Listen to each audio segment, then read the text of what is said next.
share it. Invite your friends, invite your not so friendly friends, and tell them that Mayegu today. With the news coming from the northern part of Nigeria, I think the situation of them not having electricity is more like severe than reported. It should actually be a national emergency in Nigeria as we speak. I have seen videos of people in distress. I have seen businesses that are going like bad. Even though some people are asking that, listen, even if there is no light if there's no electricity in northern Nigeria, what happened to electric generator, where you can use that as sort of alternative power? I've seen a business that has gone really bad, a cold room fish business. There is a supposed meeting. In fact, they call it a breaking news. They said that Tinubu called the power minister, Benkelemesi, as well as Ribadol, to come and explain what's going on, and they call it breaking news. Now they've promised that they plan to restore power in 5 days. Well, the problem is not really going anywhere. So, thank you so much. Read the caption, read the description, like it, share it, and invite everyone that should be here. We're starting soon.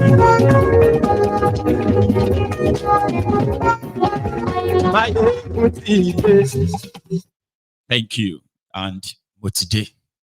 So we are starting tonight's broadcast from the news of one of the supposed national tragedy, which has bedeviled the northern part of Nigeria, and it is the story of the out-of-school children, the Almajiricin. APC, Egbekegbe, one of them actually bragged a while back before everything scattered between them. And I am talking about Kwakwansop, the former governor of Kano State, when he was bragging about how they used the Almajiri to chase Jonathan away.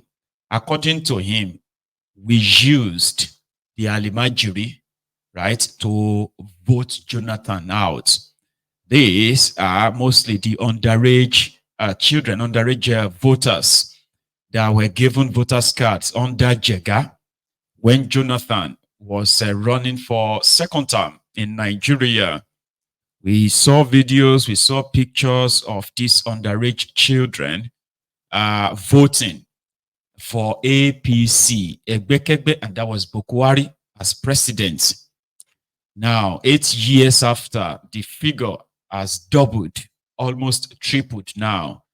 From record, it was said that across Nigeria, pre-2015, that the number of out-of-school children across the entire country was put at 6.5 million out-of-school children, where 80% of these children were from northern part of Nigeria. Scattered across the northern part of Nigeria, these are children of the supposed poor people whose parents can no longer take care of them, and they are now left in the care of clerics, Islamic clerics in northern Nigeria. In fact, talking about Almajiricin, Goodluck Jonathan's government had a program for them, which was to send them to school. It was meant to be, the story is that, or the background story is that the Almajiricin system in northern Nigeria is where abandoned children, mostly by their poor parents, are given to Muslim Islamic clerics in northern Nigeria. But these Islamic clerics who can barely take care of these children, we now send them out on a begging spree. they will give them bowls to be begging for alms. And they say it is Islamic for people to have, for an Islamic society to have a poor people, while those well-to-do are to help them by giving them alms, right? So this money will be given to their cleric afar at the end of the day. And this is supposedly the money they will use in taking care of them. And also, the afar in return will teach them Quran, how to read and possibly write in Arabic. So it's like a trade by barter of a thing. The children would have to fend for themselves. In most cases, these afars can't really take care of these children. In fact, the money, the proceeds from begging that was supposed to be used in taking care of them, totally meant for the cleric and his own family. So some of these children are mostly left uneducated, like totally. So Jonathan had a program to send them to school. He started building schools across northern part of Nigeria.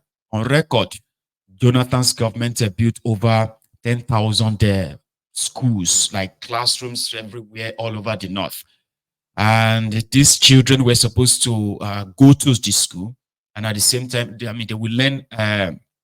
They will learn about the Western education, how to read and write, and then they will also learn the Quranic version, which is the primary reason why they were given to their cleric affairs.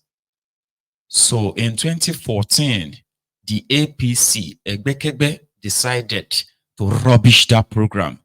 In fact, it was one of the campaign strategy of the campaign of terror of Boko Haram, where they said that Boko Haram, some of these schools were bombed, destroyed, and warnings were given by the Boko Haram that those children must never go to those schools again. In fact, there were still, communities where received warnings from Boko Haram that they must not send their children to those schools. So by 2014, 2015, by 2015 precisely, most of those children were back on the street, and they were the willing tool for the APC, Egbekegbe, that have already, brought close to the border of Nigeria, different kind of terrorists to invade Nigeria in case if Jonathan failed to hand over power to them or concede in the coming election. So one of them later confessed, like I said, Kwakwanso, that they had to use the children to chase Jonathan away. So to make the matter worse, in 8 years of Boko Haram, not a single school, a single classroom was erected for these children. The number tripled, not just doubled, it tripled. Today, it is believed that across Nigeria, they now have over 20 million out of school children. It's now a pandemic. So today, there was an announcement that Tinubu's daughter will now be the ambassador for the Almajiricin, as well as the out-of-school children in Nigeria. I didn't even know they have Almajiri commission until today. Maybe I didn't know, but just never took it serious. So Folashade Tinubu as Ni Ojo something, that's her name. So Folashade Tinubu will now be the ambassador for the out-of-school children in Nigeria, as well as the Almajiricin. So a commission that was supposed to be in their care as appointed. Their belief was that maybe she can use a good office to help or get the government to help these children to get education and possibly take them off the streets. The out-of-school children as well, right, to possibly get them education. There is no real plan for them, sincerely, all right? But that is what the news said. And I kind of dug further. I didn't see anything other than the daughter of a kleptomaniac who is also the Iyaloja general, the title that she ceremoniously given to herself, that she is meant to be the Iyaloja of Lagos, the title she inherited from her father's adopted mother, Abibatu Mogaji. So in some places, people don't really recognize her as the Iyaloja of anywhere other than Lagos. But she walks about and changed the title to from Iyaloja of Lagos to Iyaloja General of Nigeria, as well as the first daughter of Nigeria. You see, this title doesn't really exist per se, but they've created their own office for her. The office is the office of the first daughter of Nigeria. So the Almajiri Commission believes that maybe, making her the ambassador for the out-of-school children in Nigeria could actually be a blessing that will get our father's regime to show mercy to these out-of-school children. Everyone talks about them a lot, but nobody really has any plan for them. Because according to the politicians from northern Nigeria, the Almajiris, they are very much useful, uneducated for political, for political advantage, so to say. And every Almajiri you see in northern part of Nigeria may not have education, but they always have a voter's card. They may be underage, but they always have voter's card. And they use them like many others for election. And immediately after the elections, right, they are abandoned. In Abuja, as we speak, Werewike is doing his best to raid them. Yesterday happened to be the last day given to the Almajiris, the beggars in FCT, because they are becoming an embarrassment to Nigeria, according to Werewike. So the number of beggars in northern Nigeria, which is the Almajiricin, as well as the older ones, many of them, if you see some of these street beggars, they are not children, right? Even majority of them are children, okay? They are not children, but they have been Almajiris all their lives.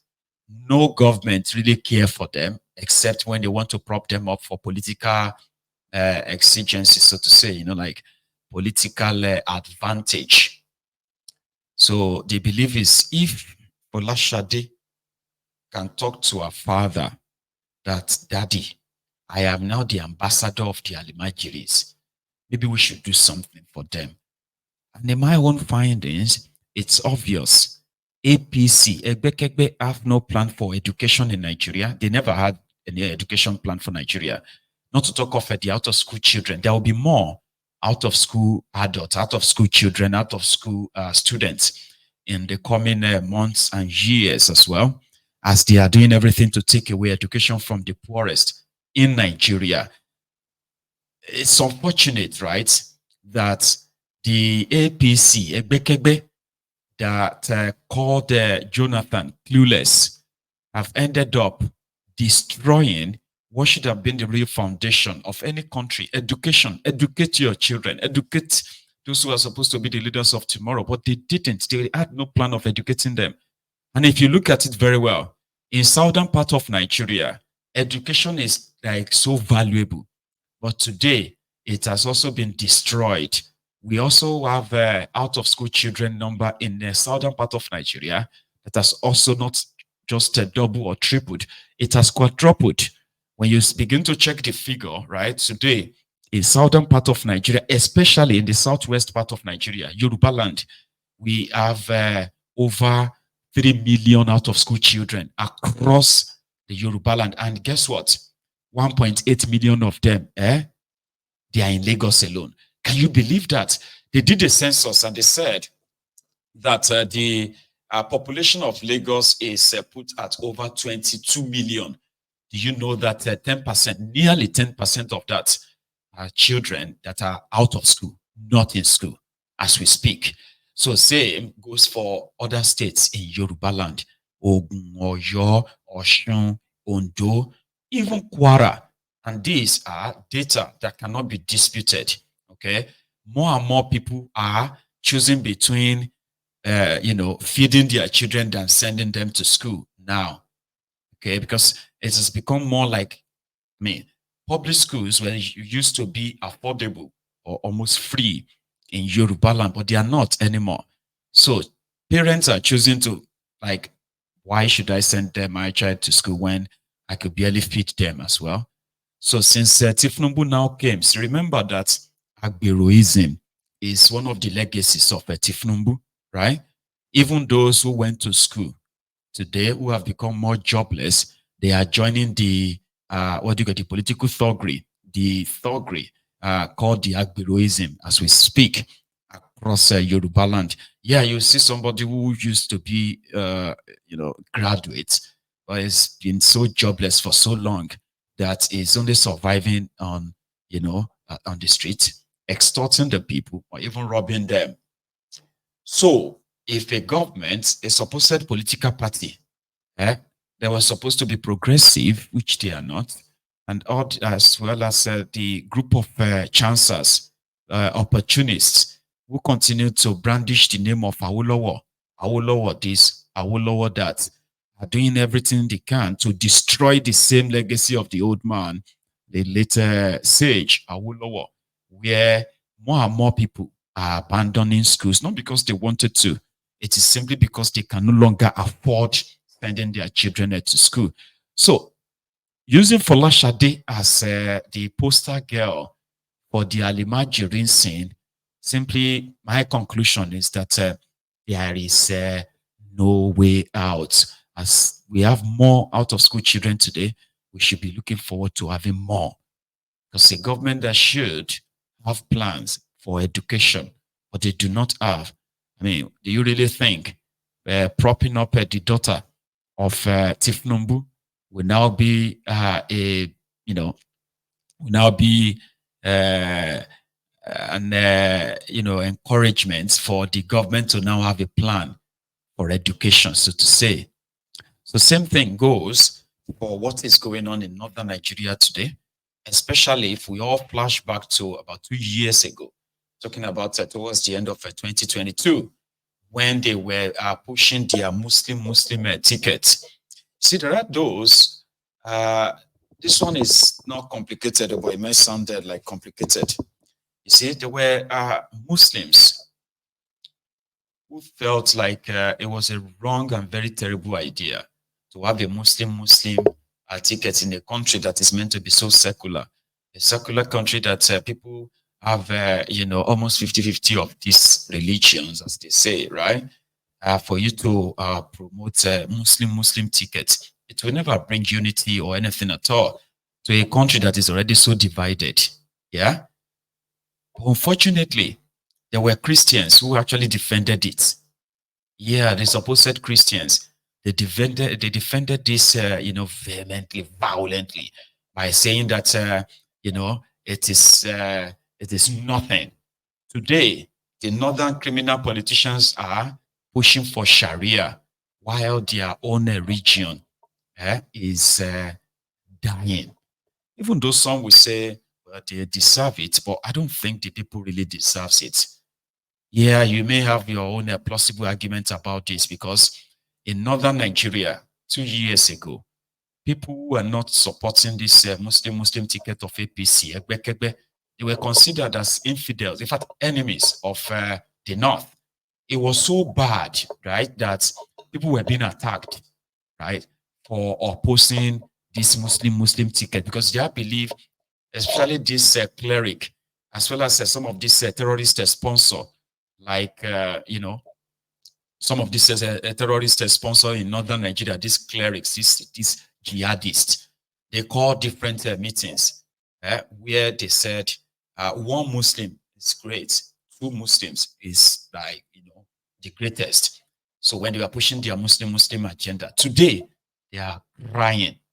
This is not to say that they won't do it again and again. Or no, we'll get to that one, get to that part afterward. All right. So today, the northern Nigeria is not just bleeding, it is burning. I'm talking about economically, they are dying. And this is not even a banter, it is reality. Despite all of this, most of these Sharia sponsor, the Sharia sponsor terrorists from northern Nigeria, they want to impose Sharia on the rest of Nigeria. Do you know that for the past 15 days, more than 2 weeks now, they've not had electricity in northern part of Nigeria? You see, this may sound like, how is that possible? It is possible. It is true. Okay. They said the line the something like, I mean, a particular electricity line or so, or power line that was supposed to take power from Kaduna to somewhere or so, has been broken for weeks now. That's even when Nigeria National Grid was collapsing, like epileptic at the time, they were like pure dead in northern Nigeria. How could 19 states from northern part of Nigeria plus the middle belt have no electricity? Kaduna, Plateau, Borno, Sokoto, Kano, but they had no electricity, like zero zilch, and they felt abandoned. It was like, you could say, oh, they never really have much power in Nigeria, so to say. But we're talking about total darkness. And it is not like, okay, these ones have electricity, only those ones, I mean, this particular side have, this one didn't have. And no, like 100% zilch, darkness. I'll show you this video. See, this video of a supposed fish businessman or woman who's we're rotting away as we speak, simply because there is no electricity to power it. I took out the audio from this, but take a look.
Yeah, I had to take out the audio because I can't be dealing with this copyright of tune as it is, right? I can imagine as well the smell. So you see these frozen food businesses in northern Nigeria, they are taking the heat now. Yeah, they are taking the heat, and people are asking questions online. So it's like you should have a backup generator if you are running a frozen food business, as it should be. So what does that mean if you have to like wait for over 2 weeks, wait for your business to go that bad? Now I can't answer that question, but I just gave you an evidence of what it is like. Maybe not all of them, but what people are saying is that how much is the liter of petroleum? How much do you think they've spent on petrol before they couldn't afford it anymore? While they were waiting for the electricity to be brought back. One of the things that is killing businesses right now is the fact that many businesses can no longer afford to run their generators. Yeah, they can't afford it. It's pretty much like you run out of your running capital. Yeah, just buying petrol, and it has gotten to a stage where you yourself just like, I can only afford to have fuel my generator temporarily until the electricity is back. But if you do not have electricity for 2 weeks, you probably will be already out of your running costs. And if you are unable to power your cool room for 2-3 days, that's it. This is plausible. It's an argument that is actually like a plausible to say, oh,